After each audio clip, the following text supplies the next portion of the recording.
دیسی نسخہ چینل کی جانب سے آپ سب کو خوش آمدید۔ دوستو آج جو میں نسخہ آپ کے سامنے پیش کرنے جا رہا ہوں، یہ نسخہ جو ہے نا، یہ کان کے درد کے لیے ہے۔ چھوٹے بچوں کا کان کئی دفعہ درد کرنے لگ جاتا ہے، وہ بیچارے رو رو کر ان کا برا حال ہو جاتا ہے۔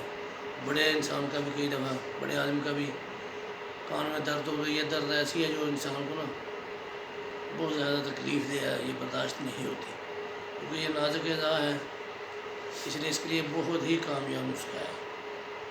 تو آپ یہ لازمی نسخہ بنائیں، یہ آسان سا نسخہ ہے، اپنے گھر پر ہی بنا لینا ہے آسانی سے۔ پنساری سے جا کے 2 آئٹم لے آئیں اور یہ دونوں چیزوں کو گھر ہی چلا کر آپ نے جو ہے اس کو تیار کر لیا۔ آپ نے کرنا کیا ہے، آپ نے جو ہے نیلا دھوتے کی ڈلی چھوٹی سی لے آنی ہے، پنساری سے لے آئے۔ سرسوں کا تیل گھر میں پڑا ہوتا ہے، تھوڑا سا سرسوں کا تیل ڈالیں، اس میں وہ ڈلی ڈال کر اس کو جو ہے نا آپ نے آگ پر رکھ کر بالکل جلا کر سیاہ کر لیں۔ جب یہ جل کر کوئلہ بن جائے گی نا، تو آپ نے تیل کو اتار کر اس کو بھون لینا ہے، آپ نے چھان لینا ہے۔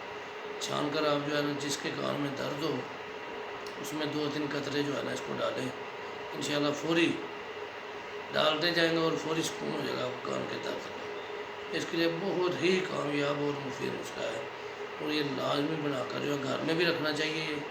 کسی وقت کسی کے کان میں درد ہو سکتی ہے اور آپ جو ہے اس کو استعمال کر سکتے ہیں، آسانی سے گھر کا نسخہ ہے اور کسی کے پاس بھی نہیں جانا پڑے گا آپ کو، اسپتال وغیرہ یا بھاگنا پڑتا ہے کان میں تھوڑا سا درد بھی ہو جائے، تو یہ ایسا نسخہ ہے، یہ آپ گھر میں بنا کر رکھا ہوگا اگر تو آسانی سے پکڑا اور کان میں 2-3 قطرے ڈالے اور الحمدللہ اسے درد سے سکون پائے۔ تو ہمارا چینل جو ہے اس کو سبسکرائب کریں اور بیل آئیکن کے بٹن کو دبا دیں، تاکہ ہماری نئی آنے والی تمام ویڈیو جو ہے آپ کو آسانی سے مل سکیں۔ شکریہ۔